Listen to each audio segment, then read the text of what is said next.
What's going on, you guys? Welcome back to the Home Field Podcast. We are currently on episode 11. Just want to take the time to say if you guys have been listening in and supporting the podcast, I definitely appreciate it. So we'll move on to the topics for today. So we'll dive into the recap of Week 8 in the NFL. We'll go over the games, go into a quick analysis of each one. And then after that, we'll dive into the NFL MVP race at this point. So for that, I'll basically just pick the top 5 guys that I think are gunning for the NFL MVP at this point, and then we'll move on from there. After that, we'll move into the top 25 in college football scores from this past weekend. And then to wrap up the episode, we'll dive into the UFC a little bit. There weren't any major title fights or anything of that matter, but one of the greatest of all time in the UFC, Anderson Silva, has retired from the UFC. He's had a long and outstanding career in the middleweight division. As far as I'm concerned, unparalleled to anybody else in that division at this point. And I just wanted to take the time to thank him for the career that he's had in the UFC and wish him nothing but success in his life after the UFC. So, should be a fun episode, you guys. Hope you guys listen in. Let's dive into it. Let's get after it.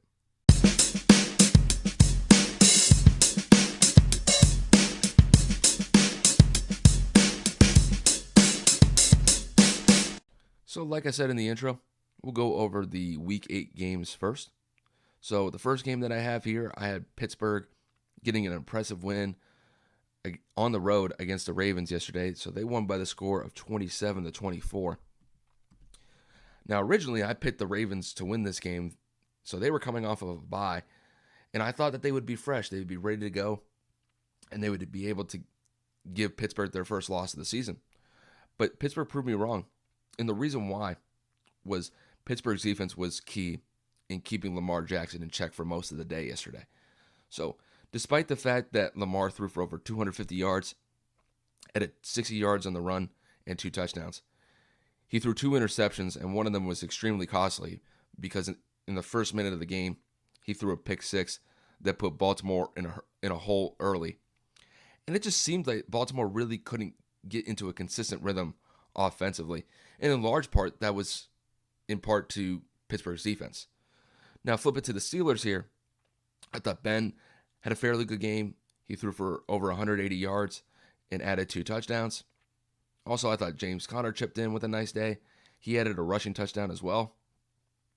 And the Steelers leave Baltimore still undefeated at 7-0.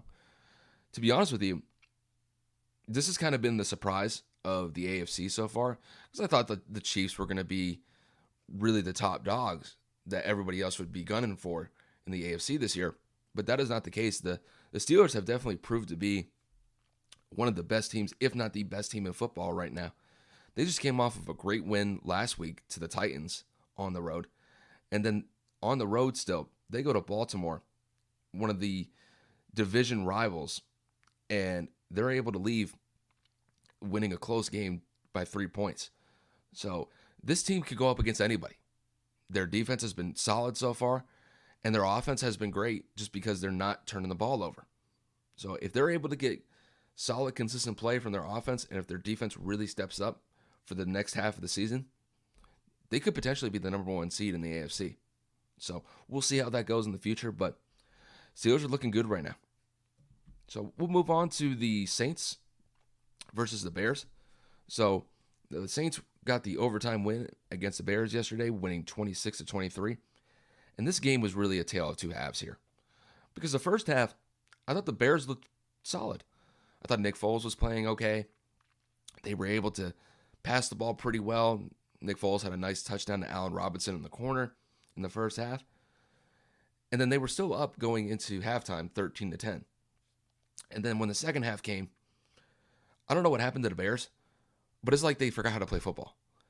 Nick Foles looked like he was seeing ghosts half the time, just based on what the Saints were doing defensively. And the Saints capitalized on that. So Drew Brees had a solid day. He threw for 2 touchdowns, had no interceptions, so he played a clean game. But Nick Foles in the second half looked awful for the most part. I mean, for the most part of the second half, it looked like he was just seeing ghosts, like I said earlier. And it got to the point where I thought we were going to see Mitchell Trubisky come in just because he was just struggling to get the offense going, to get them into a rhythm. However, Foles was able to kind of, I guess, rally the troops at the end of the fourth quarter to get them in a position to get them to overtime. But in overtime, he wasn't really able to establish any sort of consistent drive on offense. And Drew Brees was able to get the Saints into position. And not only that, Alvin Kamara had also a really good game, not only on the ground, but in the passing game as well. He had a nice, I want to say, 15 to 20-yard run that set up the Saints for a game-winning field goal at the end of overtime.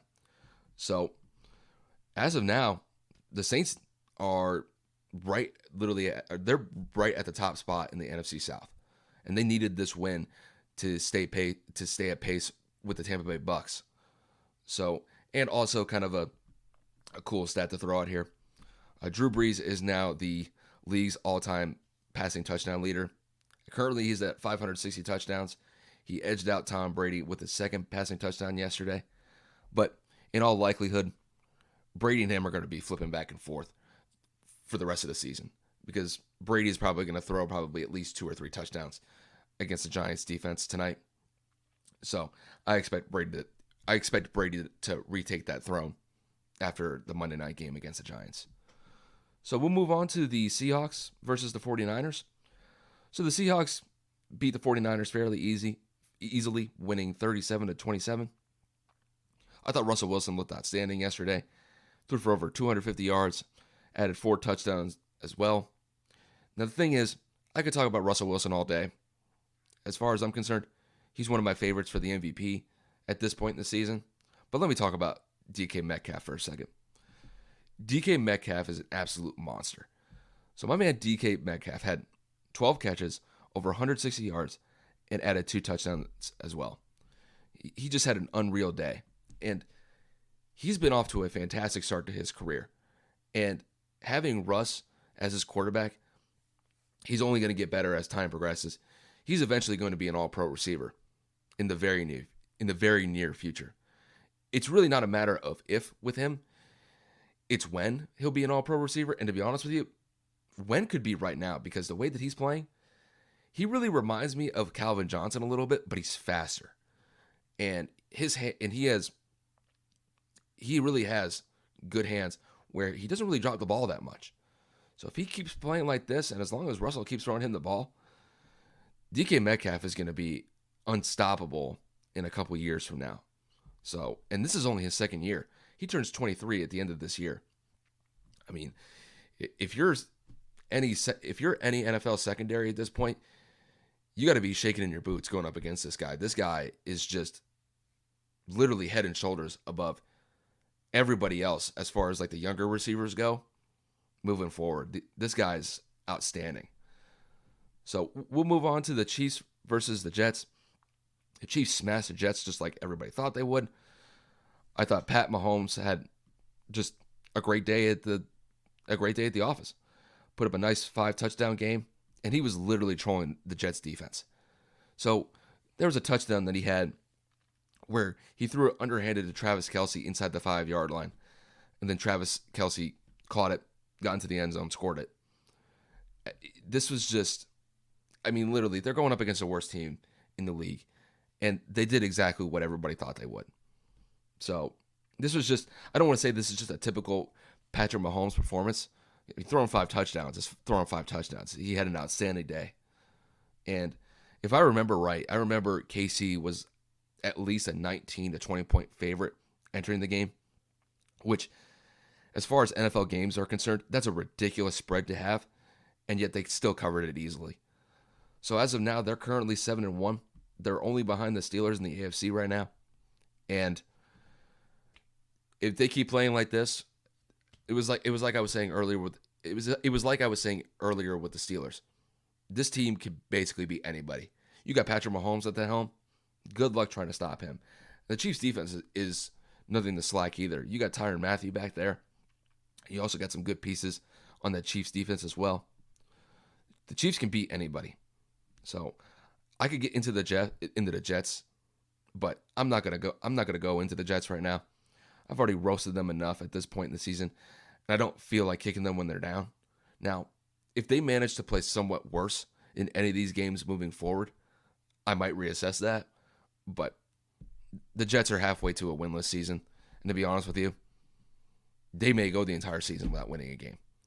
So the Jets they might just be tanking for Trevor Lawrence at this point, because I don't know what's going to happen with Sam Darnold. It's going to be very interesting to see if the Jets end up getting the first pick in the draft this year, and then they have to make a decision on whether or not they want to keep Sam Darnold moving forward, or maybe move on from him and pick up Trevor Lawrence in the draft. So that'll be interesting to see if they end up getting the first pick in the draft. So moving on, we're going to move on to the Vikings and the Packers. Now, the Vikings came up with a surprising divisional win against the Packers yesterday. So they won by the score of 28-22. I thought the Vikings offense was outstanding if you're just looking at it through one person. Dalvin Cook was a man possessed yesterday. He had an amazing game yesterday. He scored all 4 of the Vikings touchdowns. He had 3 rushing touchdowns, 1 receiving touchdown off of a screen. He had like 160 yards on the ground. And he was a one-man show. There was pretty much nobody else on the Vikings offense that really did anything what I would say significant-wise is. I mean, I have Adam Thielen on my fantasy team, and I think he only got like 7 or 8 points, so he only had like 3 or 4 catches. But this was a hard-fought win for Minnesota, and they definitely earned it. So flipping it over to the Packers here, the Packers just couldn't slow down Dalvin Cook, and they did have some untimely penalties on the defensive side of the ball that led to extended Viking drives that eventually led to touchdowns instead of field goals. And on the offensive side of the ball, it's just the offense struggled to get into any sort of rhythm in the first half. So, and this is despite the fact that Aaron Rodgers and Devontae Adams connected for 3 touchdowns in that game yesterday. It's just there were large stretches, especially in the second half, where they just couldn't get anything going offensively. And I was actually really surprised that the Vikings defense actually stepped up in a big way against arguably one of the top 5 quarterbacks in the league and held them in check for the most part. So, good win for the Vikings here. I thought the Packers were going to win this fairly easily, but the Vikings proved me wrong. So we'll move on to the Bengals getting a surprising win against the Titans yesterday. So they won by the score of 31-20. And I thought the Titans would have bounced back from losing against the Steelers last week, but the Bengals offense showed up. I thought Joe Burrow had a solid game. They were able to run the ball effectively with Giovanni Bernard, and the defense held the Titans in check. This game really just seemed like really the Ryan Tannehill of old. This is really the Ryan Tannehill that I remember from his days when he was playing in Miami. It's just the offense couldn't get really any consistency throughout the day. Derrick Henry had a nice day. I think he had like 18 to 20 carries, had like 110 yards rushing, and then added a touchdown as well. But the Titans just kind of struggled to get their offense going, and they got some garbage time touchdowns at the end. But for the most part, the Bengals were far and away ahead throughout most of the game.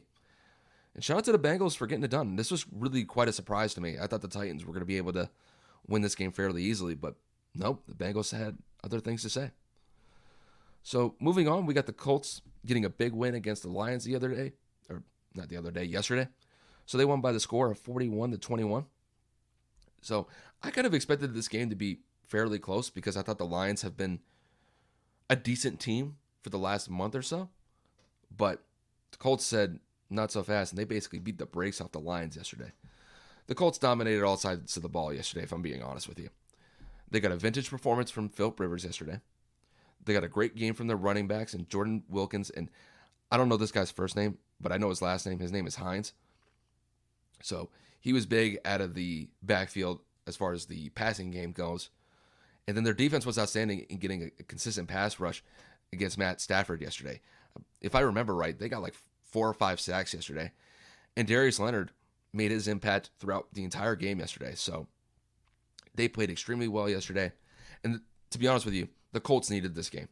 They needed this win to keep pace with the Titans in the AFC South, because for the next month or so, the Colts have a very tough road ahead. And with all that said, though, they're currently tied with the Titans at the top of the division. So if they can get performances like this moving forward for the next month, because they played the Titans twice in the next month, if they're able to either split the series between the Titans or potentially win both games against the Titans, they're going to be a very good team moving forward. And this is despite the fact that outside of the quarterback position, they are a very young team, but they are performing extremely well. And I expect them to, I'll say this, I think over the next month, they're probably going to split the games that they have, because I know they play the Ravens next week. They got the Titans, and then I forget the other team that they play against. But if they can split the four games that they have, they win 2 games and lose 2 games, I think that's probably the best thing moving forward for them. But as of now, the Colts look pretty good right now. They're sitting pretty at 5-2 right now. So we'll move on to the Dolphins against the Rams yesterday. So the Dolphins had a hell of a game as far as I'm concerned. They beat LA 28-17. And really, the Dolphins won in all 3 phases of the game. They had a scoop and score touchdown on the defensive side of the ball. They had a punt return touchdown. And then Tua Tagovailoa, it took me a while to get that guy's last name right. So it took me like 10 minutes to finally pronounce his name right, but I think I got it there. So he threw his first career touchdown to Devontae Parker yesterday. I thought the Dolphins were solid yesterday across the board. And then flipping it over to the Rams, Jared Goff just couldn't get it going as the Dolphins. He had 3 turnovers yesterday. He had that 1 fumble that led to a scoop and score touchdown, and then he threw 2 interceptions as well. So I also thought that the Rams defense played pretty solid yesterday. They only gave up 14 points yesterday. So the Rams defense did their part to kind of keep the Rams in the game. It was just the offense. They couldn't get it done, and too many turnovers. So with that win, the Dolphins moved to 4-3, and they're over 500 about halfway through the season. So good on the Dolphins, man. I wasn't really expecting the Dolphins to win this game. I thought the Rams were going to hold Tua in check, but really an all-around great game from the Dolphins. They really won in all 3 phases, like I said earlier.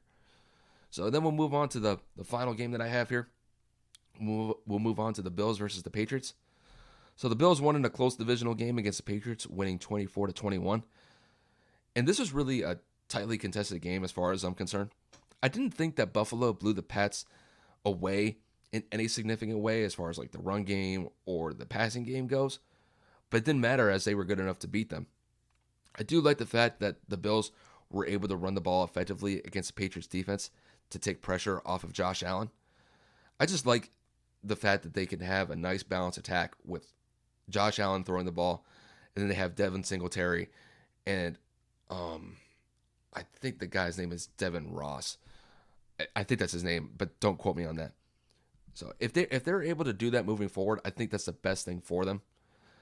And it'll be really important for them moving forward into the latter part of the season.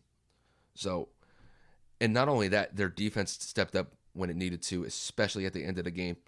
They were able to force a Cam Newton fumble in the red zone with about 30 seconds left in the game that essentially iced it for them. And as of now, the Bills are 6-2. As far as I'm concerned, they're the clear favorites to win the division at this moment in time. And they could potentially be a top seed in the AFC if they keep continuing to play like this. Now, on the flip side, the Patriots moved to 2-5, and their chances at any sort of playoff run this year, they're over. So I thought the Patriots probably played their best game in about a month here. But just the issues on offense continue to stifle this team moving forward. It's just the Patriots just don't have the talent or the personnel at the wide receiver or the tight end position to really make a difference. I mean, Cam could do as much as he wants, but he's throwing to guys that are basically 3rd or 4th options on most NFL teams anyway. I mean, Jacoby Myers was Cam's number 1 target yesterday. And realistically, Jacoby Myers is probably either a 3rd or 4th receiver on most NFL receiving corps. And that's really been the issue with the Patriots this year. Their lack of depth on the offensive side of the ball has really stifled them this year from any sort of consistent play. And Cam fumbling the ball at the end of the day, it's just an untimely turnover, and unfortunately it led to the loss. I mean, I remember watching him in the post-game interview yesterday, and he was just mad. He just didn't want to be there because he knew it was on him. But yeah, as far as I'm concerned, the Patriots season is pretty much over.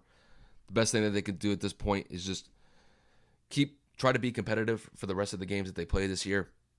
If they can get to a 500 record, that's probably the best thing that they could hope for. But yeah, the Patriots season is over at this point. So we'll wrap up the Week 8 games there. I'll talk about the Giants versus the Bucs a little bit later.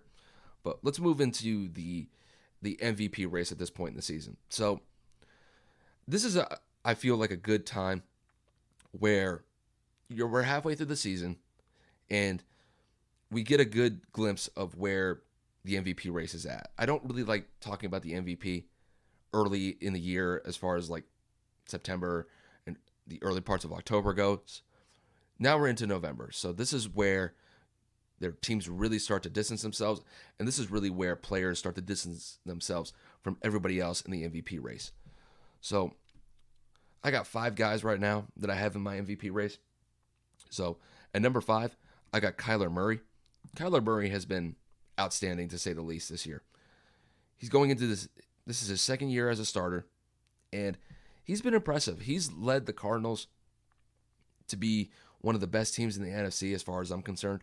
He has them right in position in the NFC West against Seattle right now.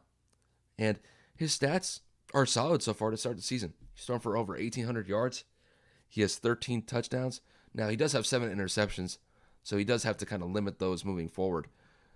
And as far as his QBR goes, he's middle of the pack, but he's been able to really step up in big moments against the Seahawks a couple weeks ago to get a huge win against them and to make the Cardinals competitive at this point in the season. That's his biggest accomplishment at this point. And if he can continue to keep playing at this level, I don't know if he's going to win the MVP. He'd have to really go above and beyond as far as his play goes to really set himself apart from players like Russell Wilson and Patrick Mahomes. But he's off to a great start in his second year. And if he continues to play like this, he could get some MVP votes. I don't know if he will, but if he really steps up his game, he could potentially get an MVP vote or two. So at number 4, I've got Derrick Henry. Derrick Henry has been an absolute monster, to say the least, this year. So far right now, he leads the league in rushing with over 650 yards. He's top 20 in the league with averaging 4.5 yards per carry. He's tied for second in the league with 7 touchdowns amongst running backs. And you can make an argument that he's currently the best running back in the league just based off of his physical approach to running the ball. That guy is an absolute freight train. And trying to stop that guy usually requires at least 2 or 3 people to slow him down. He kind of reminds me of like Gronkowski back in the day at the tight end position, just where it would take 2 or 3 guys to bring him down because just from a physical standpoint, he's just a monster and he's just a case to bring down. But he's really been the spark that has led the Titans to where they are in this part of the season. And they're definitely going to rely on him more as the season goes. When it starts getting colder, they're definitely going to keep pounding the rock with him. He's going to run over for 1,000 yards easily. He could potentially run for 1,400 yards. So if he continues his play, he could really make a big impact in the MVP race. And he is definitely worthy of some MVP votes at the end of the season for sure. So at number 3, I got Tom Brady. Tom Brady's had an outstanding season, to say the least. He's made the Bucs relevant for the first time in at least a decade or so. He just won the MVP, the NFC Player of the Month in October. So he had 13 touchdowns and only 1 interception. And for the season so far, he has 18 touchdowns to only 4 interceptions. He's going to have over 2,000 yards passing after they play the Giants today. And he's completing over 65% of his passes. This is typical Tom Brady. And I think a lot of people thought that Tom Brady was washed at this point in his career just based off of the play that he was having in New England the last season or two. But give him some good receivers like Mike Evans, Chris Godwin, Gronkowski, and now you're going to add Antonio Brown into the mix. This is the best wide receiver core that he's ever had, and he's going to continue this streak of play that he's had the last couple weeks or so into the latter part of the season. So he's definitely in the race to get MVP honors. However, he's got to worry about these two guys ahead of him. So at number 2, I got Patrick Mahomes. Honestly, you could really kind of flip either Patrick Mahomes or Russell Wilson at this point because those are the top 2 guys that I have. You could really flip either or. Patrick Mahomes is just killing it this year. There's really nothing else to say other than that. He's thrown for over 2,300 yards. He has 21 touchdowns to only 1 interception, and he's almost completing 67% of his passes. Not only that, he has the best QBR score in the league with over an 85 average. He's arguably the best quarterback in the league. He's led the Chiefs to a 7-1 record to start the season. He's been outstanding. Like I've said this before about Patrick Mahomes, he's one of the greatest quarterbacks as far as talent-wise I've ever seen. The things that he can do while on the run, throw the ball 40, 50 yards, literally toy with an NFL defense like it's nothing against the Jets yesterday. He's able to set himself apart from everybody else at the position as far as I'm concerned. And he's just an absolute monster. He has a very good chance to win the MVP this year, and it wouldn't surprise me if he did. As long as he keeps playing like this, he's definitely going to be in the MVP discussion. But as of now, at the number 1 spot, I have Russell Wilson. So if Russell Wilson wasn't really on the Seahawks would easily be probably the worst team in the NFC, not the NFC East, the NFC West at this point. With the way that their defense has been playing, Russell Wilson has needed to step up in every game that they've played in so far. And for the most part, outside of the Cardinals game a few weeks ago, he has played phenomenal quarterback play. He's thrown for about 1,900 yards. He leads the league with 22 touchdowns, and he's currently 3rd in the league in QBR. Now, granted, he does have 6 interceptions, so he does have to kind of turn those down a little bit. But he has just been off to a fantastic start for the season. At this rate, he's currently on pace to throw at least 40 to 45 touchdowns. It wouldn't surprise me if he gets close to 50 just because that they're heavily relying on him to lead the Seahawks offense to success. And when you have receivers like Tyler Lockett and DK Metcalf to throw to, we keep throwing the ball. Russell Wilson is literally in the prime of his career at this point, and he is just a man on the mission. He's a man on a mission right now as far as I'm concerned. And they're going to need him to keep continuing to play well, especially in the latter parts of November going into December. It's going to get colder. So if he continues to play at this pace, in my eyes, I think he'll be the MVP of the year. But like I said earlier, you could flip either Russell Wilson or Patrick Mahomes as the MVP leader at this point. Really wouldn't bother me.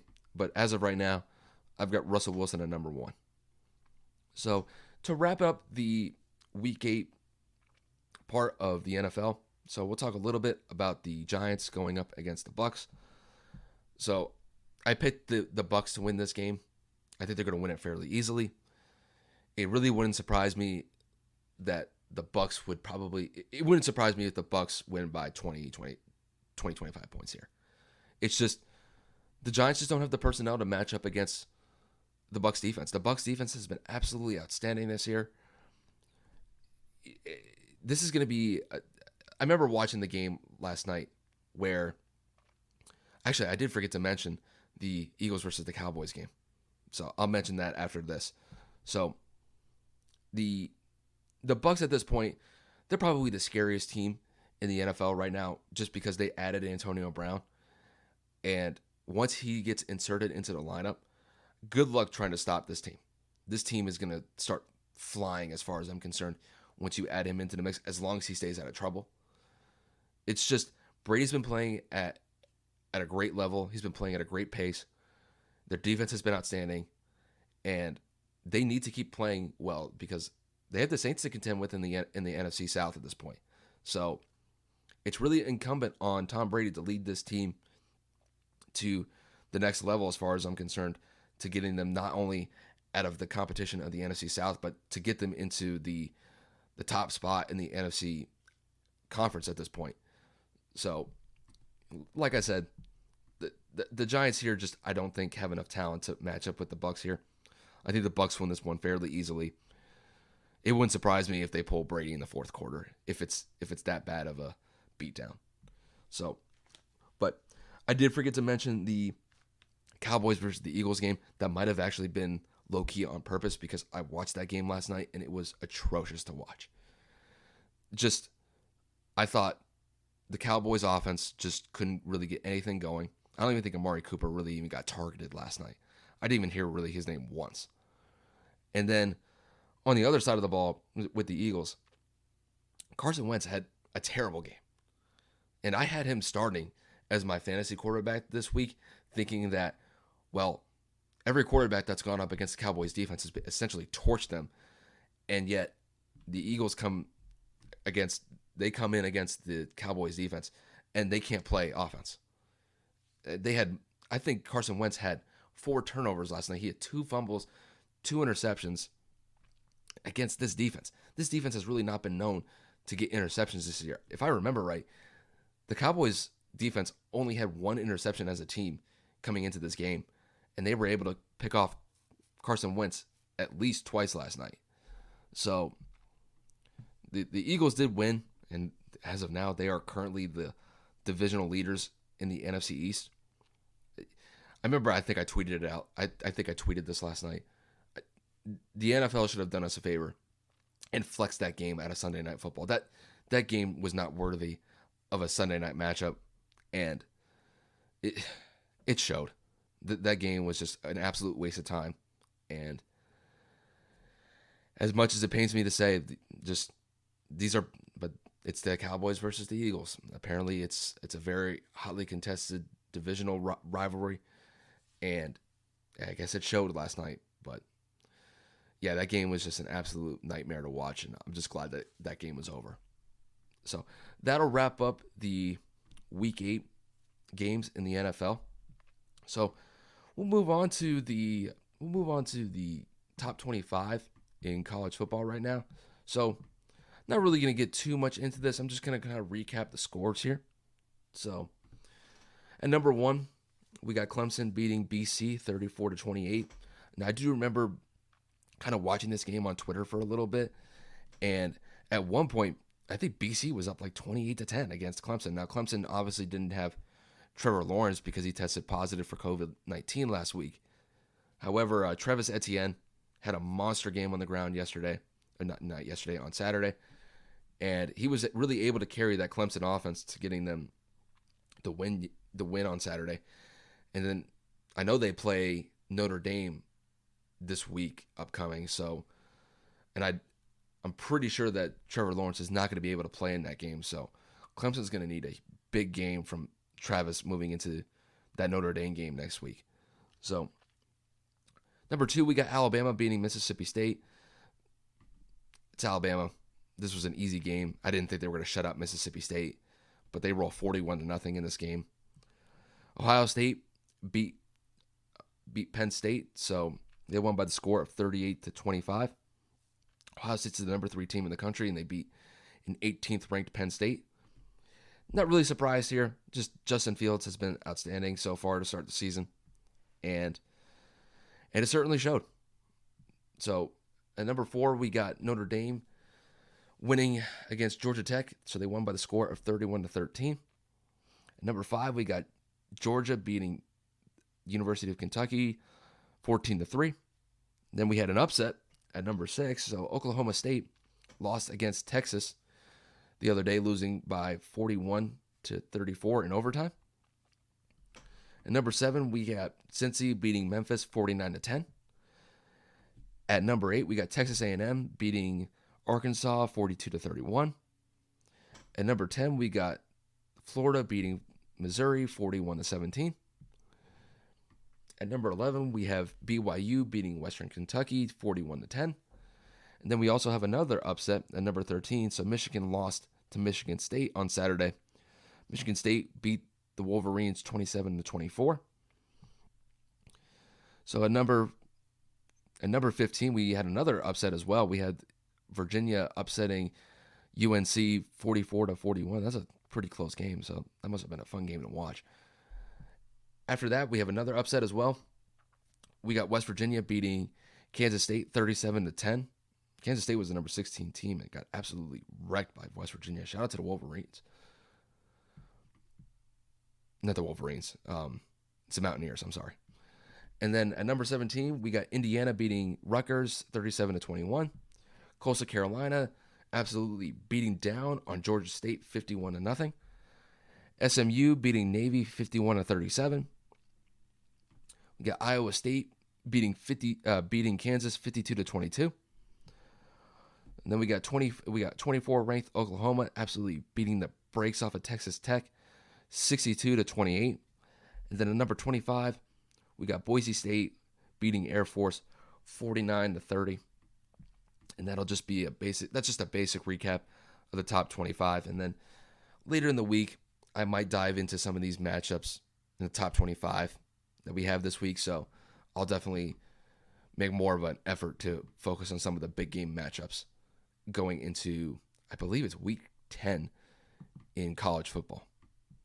So with all that said, we're going to move on to our final topic of the day here. So we're going to talk a little bit about the UFC. We're going to talk about Anderson Silva retiring from the UFC. This was his last fight. He was going up against Uriah Hall. And unfortunately for Anderson Silva, he suffered a TKO loss to Uriah Hall. And it is the last fight of his UFC career. But to be honest with you, Anderson Silva really had nothing left to prove at this point. Guy was an absolute monster during his prime. So I have his matches here. So it has it listed, all of his fights that he's been in, whether he's won or lost. And he went on a run that is just, in my eyes, just absolutely ridiculous. So from April 22nd, 2006 until, I'm scrolling up for a second, until October 13th, 2012, he won every single match that he was in. It just, not only that, he has the longest title reign in UFC history, and that count is at 2,457 days. He has the longest win streak in UFC history at 16 matches. He has the most wins in the UFC middleweight title fight. So he has the most wins as far as middleweight title fights goes, with 11. He's had the most successful title defenses in the UFC middleweight division at 10. He's also had the most consecutive title defenses in the UFC middleweight division at 10 as well. And he was just a man above everybody else in the middleweight division, and he is one of the greatest of all time as far as I'm concerned. Not only in the middleweight division, but just as the UFC as a whole. He has been outstanding throughout his career. I know the last couple of years have been kind of rough on him. He's lost a lot of matches, more than he's won. But as far as I'm concerned, he has nothing left to prove. The guy was an absolute monster. As soon as he entered that division, and to hold the belt for 6 years and not lose a match, it's basically unrivaled at this point. Maybe you could say that John Jones is on a similar type run because he's been extremely dominant in holding that lightweight title for the last couple years. But you have to give it up to Anderson Silva. He's had an outstanding career.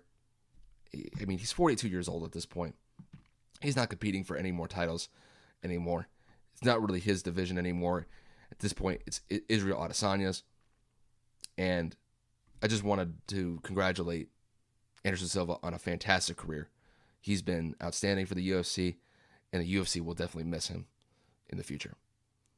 So with that said, I'm going to wrap up the episode here. I want to thank you guys for tuning in to another episode. So moving on for the rest of the week, definitely going to dive into either the power rankings, or I might do another quarterly report card for the NFL goes. Definitely going to dive into some of the college football matchups that we have later in the week. And then there's been some NBA news floating around the last couple days, so I'm going to dive into that a little bit. So the Sixers have been kind of busy the last couple days, so I'll definitely get into that a little bit. But with all that said, you guys, like I said earlier, thank you guys for listening into the episode, and take it easy.